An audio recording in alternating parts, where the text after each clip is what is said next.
With every statement he makes and every tweet he posts, Tom Barrack creates some anxiety in the Kurdistan region of Iraq and within the Kurds in general. But why many Kurds in Iraq now see Tom Barrack's return as President Trump's special envoy to Iraq and Syria as a nightmare?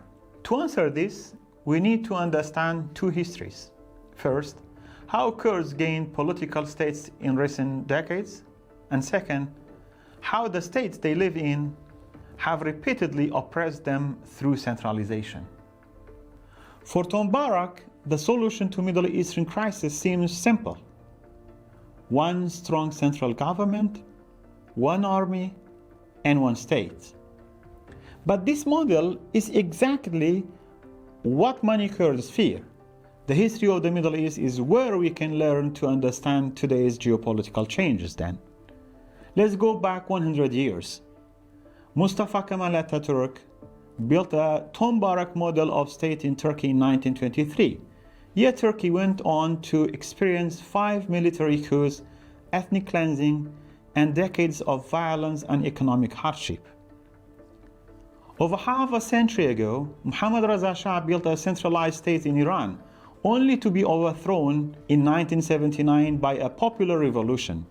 Half a century ago, the Islamic Republic of Iran created another, stronger centralized system under a single charismatic leader, becoming a threat not only to its own people, but also to the wider region.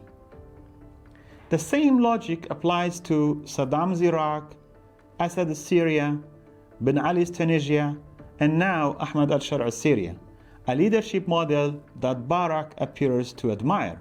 One of the reasons the Arab Spring emerged was this sort of centralized exclusive state under the leadership of a charismatic strongman.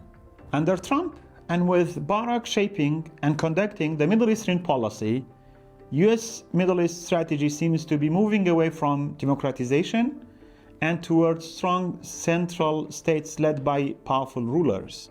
For many Kurds, this is not stability, it's a warning. Barrack no longer worries only Syrian Kurds, as we saw how his Syrian policy hurt the Kurdish states there. He also worries Kurdish leaders and the wider Kurdish public in Iraq, because he also represents Trump on Iraq policy now. Iraqi Kurds know what centralization means. They experienced genocide under Saddam Hussein regime, who was also a powerful strongman. After 1991, US and Western protection helped Kurds build self-rule in northern Iraq. After the 2003 Iraq invasion, the new constitution recognized the Kurdistan region as a federal region. But if Baghdad drifts towards centralization with the support of the US presidential envoy, Kurdish autonomy will be in danger. In fact, that's not only a Kurdish concern, it's a danger to Iraq's democracy as well, because Iraq has been damaged under strongmen's rule for years. This is why many Kurds fear Barrack will strengthen Baghdad's strong rulers rather than defend federalism and democracy.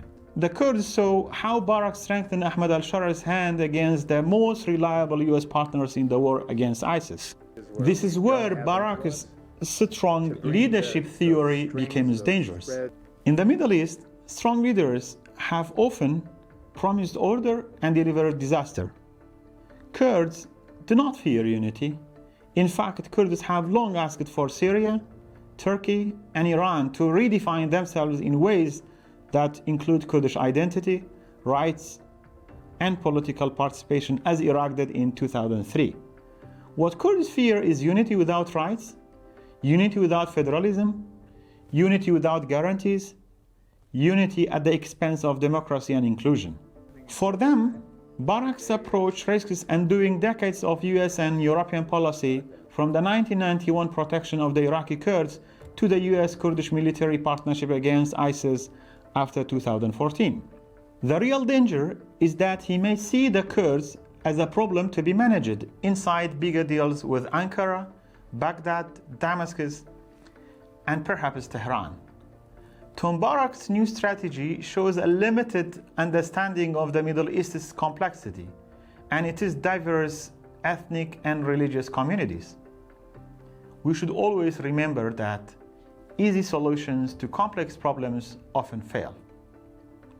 In the Middle East, centralization means order at the expense of democracy and inclusive governance. Such order rarely lasts. For states, one strong central government may sound like stability. For Kurds and other minorities, it sounds like a century of broken promises, repression, and genocide.